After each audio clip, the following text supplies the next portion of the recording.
Good morning. Good morning. Welcome back to Breakfast with the Silvers. I hope you had a great 4th. You might be tired like us if you were up late. Okay. Today's devotional is called Knowing Our Need, from Mark 5:28. If only I may touch his clothes, I shall be made well. And you're also in Mark 5 today. I'll let you navigate there first. And it's verse 25 Okay. through 6:6. 6:6. Yeah. And a certain woman which had an issue of blood 12 years, and had suffered many things of many physicians, and had spent all that she had, and was nothing bettered, but rather grew worse. Yeah. When she had heard of Jesus, came in the press behind, and touched his garment.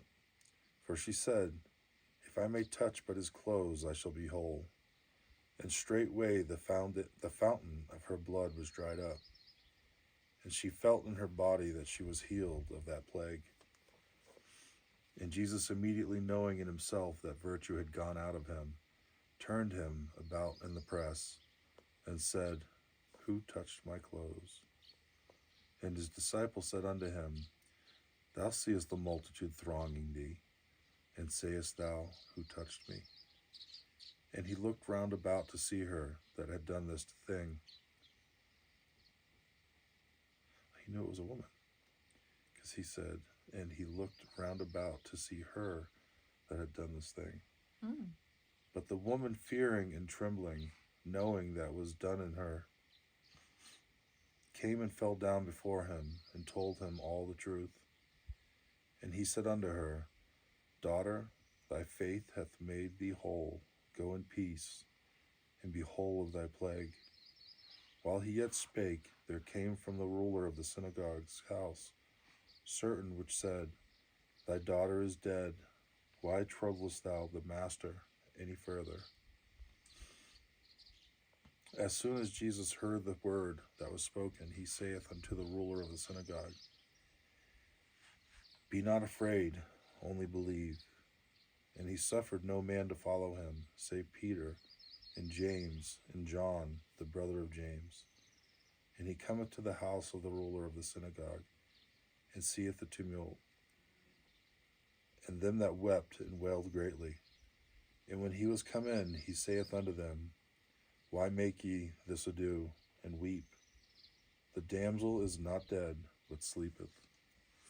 And they laughed him to scorn.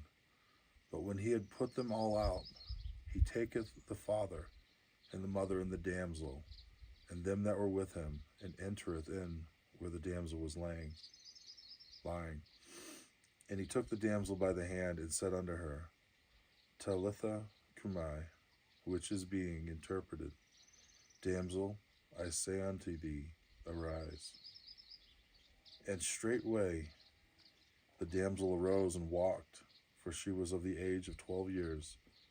And they were astonished with a great astonishment. And he charged them straightway that no man should know it. And he commanded that something should be given her to eat.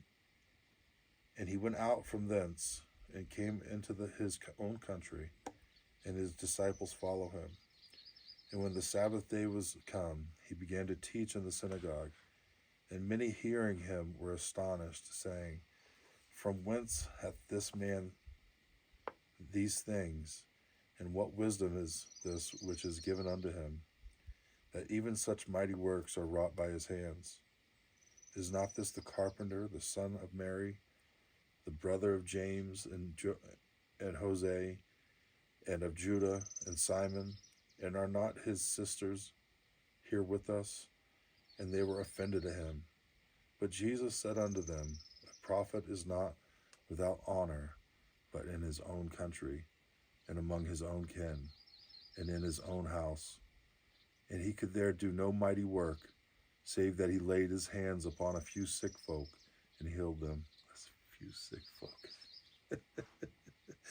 And he marveled because of their unbelief. And he went round about the villages, teaching. That's it. I think I know the story you're going to be reading. You remember from the last time we read it? Or? I think. Yeah. Hopefully. I thought it was quite touching with the woman with the blood in the first story that he immediately used the salutation of daughter. That's good. Right? Yeah. And by today's standards, usually we're not referred with those titles of son or daughter unless we're saved. Which maybe that's not true. Maybe I'm making that up. But I guess that's the way I perceive it. So I thought that was quite touching. Immediately, he used that salutation. That's good. Which means we're a son and daughter even before we're saved. We just don't know it yet.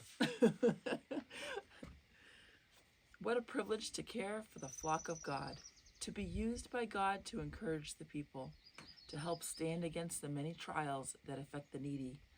What a holy calling. We each have our own work, and we must do it, so that boldness may be ours in the day of the Master's appearing, and so that no man can take our crowns.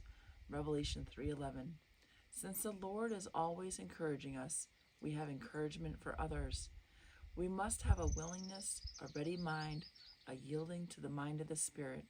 There is no place for the child of God in God's great plan except in humility. God can never do all he wants to do, all that he came to do through the Word, until he gets us to the place where he can trust us and where we are in abiding fellowship with him in his great plan for the world's redemption. We have this truth illustrated in the life of Jacob. It took God 21 years to bring Jacob to the place of humility, contrition of heart, and brokenness of spirit. God even gave him power to wrestle with strength, and Jacob said, "I think I can manage after all," until God touched his thigh, making him know that he was mortal and that he was dealing with immortality.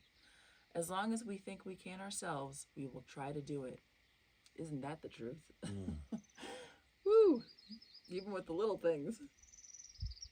In Mark 5, verses 25 through 34, we have the story of the woman who had suffered many things from many physicians and had spent all that she had.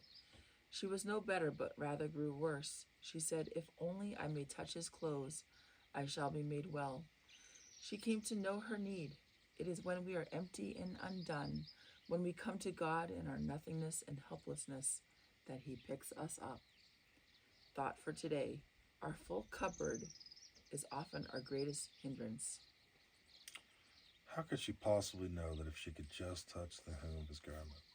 There must have been talk, I'm guessing, talk There was amongst the talk? people that he was healing people, I'm guessing. Oh no, I don't know. Maybe? I guess I have to look at, Or the Holy Spirit could have told her. yeah. It gave her unction, gave her the press Yeah. to give us this story. Yeah. Yeah. And then in Acts, he wrought special miracles. Yeah. See you tomorrow. See you tomorrow.